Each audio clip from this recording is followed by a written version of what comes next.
আসসালামু আলাইকুম। একনল health so presents tactics বোর্ডে সকলকে আমন্ত্রণ। আর্জেন্টিনা আলজেরিয়ার সঙ্গে কোন ফরমেশনে খেলবে, কোন 11 খেলবে, স্টার্টিং কারা করবে, সেই ব্যাপার নিয়ে অনেক কথা হচ্ছে, বিভিন্ন সোর্সে বিভিন্ন খবর পাওয়া যাচ্ছে। একটা বিষয় জানা গেছে, তা হচ্ছে লিওনেল স্কালোনি প্র্যাকটিস একটা ডিফারেন্ট ফরমেশনেও কিন্তু খেলিয়ে দেখিয়েছেন, প্র্যাকটিস করিয়েছেন। সেটা হচ্ছে 3-5-2, অর্থাৎ তিনজন সেন্টার ব্যাক নিয়ে খেলা। যেহেতু তাদের দুই ফুল ব্যাক যাদের নাম হচ্ছে মলিনা এবং তালিয়াফিগো, তাদের কিন্তু ইনজুরি কনসার্নের জায়গা রয়েছে। সো একনল অ্যাডভান্সড হাইজিন সোপ, এবার জীবাণু ধুলাবালি ঘাম clean bold. A product of Remark. এটা একটা উইয়ার্ড কম্বিনেশন হতে পারে, আবার অনেক সময় কাজেও লাগতে পারে, আবার অ্যাডভান্টেজও আছে। আমরা পুরো ব্যাপারটা নিয়ে একটু আলোচনা করতে চাই। প্রথমত যে বিষয়টা আমি বলছিলাম যে মলিনা এবং তালিয়াফিগো তারা দুজন কিন্তু ইনজুরি কনসার্ন রয়েছে, সো তারা খেলছেন না বেস্ট 11-এ, সেটাই ধরে নেওয়া যাচ্ছে। এবং 3-5-2 ফরমেশনটাতে আসলে যেরকম হতে পারে আপনারা ঠিক এই মুহূর্তে পর্দায় দেখতে পাচ্ছেন, গোলকিপার এমিলিয়ানো মার্টিনেজ, তিনজন centre back Lisandro Martinez, Otamendi এবং রোমেরো, তাদের সামনে 5 জন midfielder Nico Gonzalez, Mac Allister, Enzo Fernandez, Rodrigo De Paul এবং সিমিওনি। তাদের সামনে রয়েছেন লাউতারো মার্টিনেজ এবং লিওনেল মেসি। তবে এই জায়গাটায় কয়েকটা বিষয় উল্লেখযোগ্য, সেটা হচ্ছে গেমের সময় কিন্তু এই ফরমেশনটা আপনি এখন বেসিক যেভাবে দেখছেন সেরকম কিন্তু থাকবে না। অফেন্সিভ প্লের সময় একরকম থাকবে, অ্যাটাকিং প্লেয়ার সময় আরেক রকম থাকবে। এখন প্রথমত আমি যদি দুই উইঙ্গারকে নিয়ে একটু কথা বলতে চাই, যেটা আপনারা দেখতে পাচ্ছেন নিকো গঞ্জালেজ এবং সিমিওনে, এই দুইজন কিন্তু ট্র্যাডিশনাল উইঙ্গারের মতো আসলে কাজ করবেন না। সেই জায়গাটায় তাদের অনেকাংশে কাজ নির্ভর করবে আসলে প্রেসিং নির্ভর কাজ, এবং সেই সঙ্গে অফ দ্য বল যখন আসলে ডিফেন্ড করতে হবে সে সময় এই দুইজন সত্যিকারের অর্থে নিচের দিকে নেমে আসবেন। এবং এই দুইজন যখন নিচের দিকে নেমে আসবেন তখন কিন্তু আর্জেন্টিনার ডিফেন্সিভ লাইনে অন্তত 5 জন হয়ে যাচ্ছে।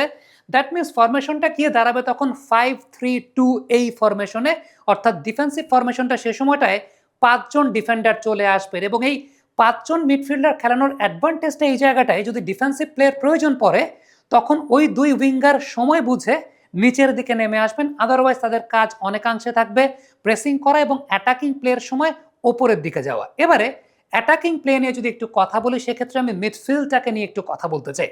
আর্জেন্টিনার মিডফিল্ডের এই 5 জনই কিন্তু এই মিডফিল্ডের নিউক্লিয়াস। নামগুলো দেখে নেন: Nico Gonzalez, Mac Allister, Enzo Fernandez, Rodrigo De Paul এবং সেই সঙ্গে সিমিওনে। এখন সত্যি কথা বলতে ম্যাক অ্যালিস্টার, এনজো এবং দি পল এই তিনজনই হচ্ছেন মূলত এই লাইন আপের নিউক্লিয়াসের জায়গাটা।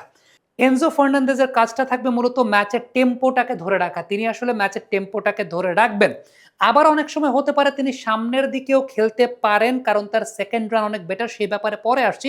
বাট এনজো ফার্নান্দেজ ম্যাচের টেম্পোটা ধরে রাখবেন।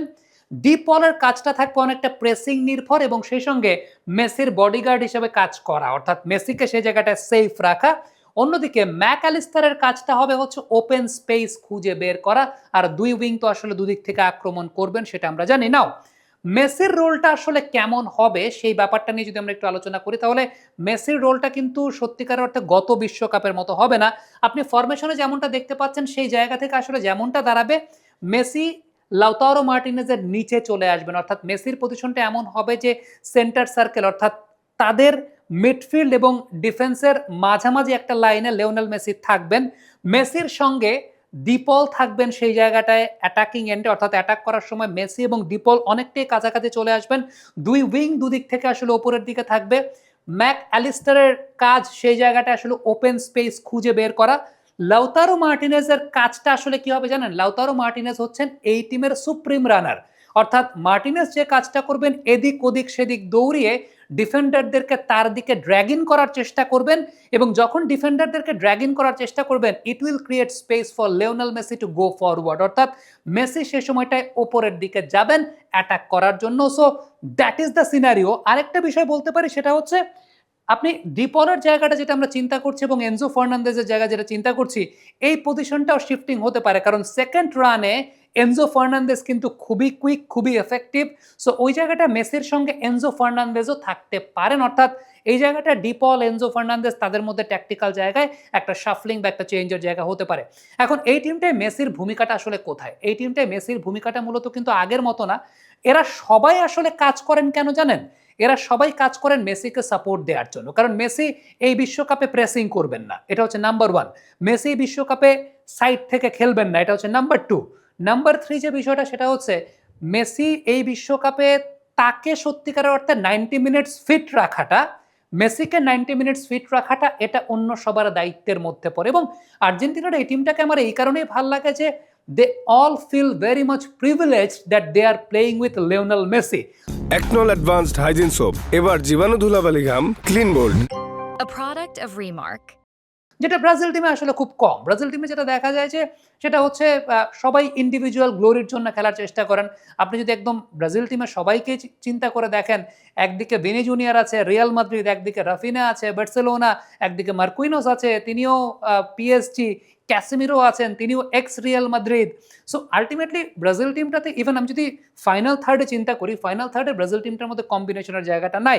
আর এই জায়গাটাতে মেসিকে কেন্দ্র করে তারা অ্যাটাকটার কথা চিন্তা করে বা মেসিকে তারা আসলে যতটা সম্ভব সেভ করার চেষ্টা করে, মেসি যাতে 90 মিনিটস খেলতে পারেন সেই অনুযায়ী চিন্তা করে। এটা তো আমরা একটা ফরমেশন বললাম।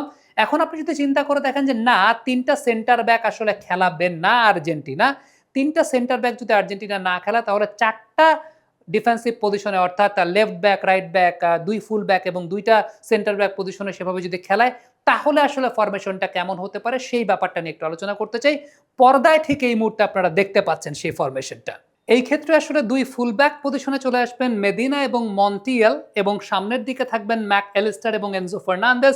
আলমাদা চলে আসবেন বাদিক থেকে, মেসি, ডিপল এবং মার্টিনেজ, এই হবে আসলে লাইন আপের জায়গাটা। এবং লিওনেল মেসির জায়গাটা আপনি আসলে ওই জায়গাতে দেখতেই পাচ্ছেন যে মেসির জায়গাটা একটু নিচের দিকে, প্লে মেকারের জায়গাটা, তাকে সাপোর্ট দিবেন সেই জায়গায় রদ্রিগো ডিপল। এবং যেটা বলছিলাম যে সেকেন্ড রানে যেহেতু এনজো ফার্নান্দেজও আসলে অনেক বেশি মাত্রায় প্রমিনেন্ট, সো তিনিও সেই জায়গাটায় মুভ করবেন বলেই মনে হয়। আলমাদা সেই জায়গাটা আছেন, বাদিক থেকে অ্যাটাকটা তিনি পরিচালনা করবেন। লতারো মার্টিনেজের কাজটা তো অবশ্যই সেই জায়গাটা মুভমেন্ট এবং স্পেস ক্রিয়েট করার জায়গাটা।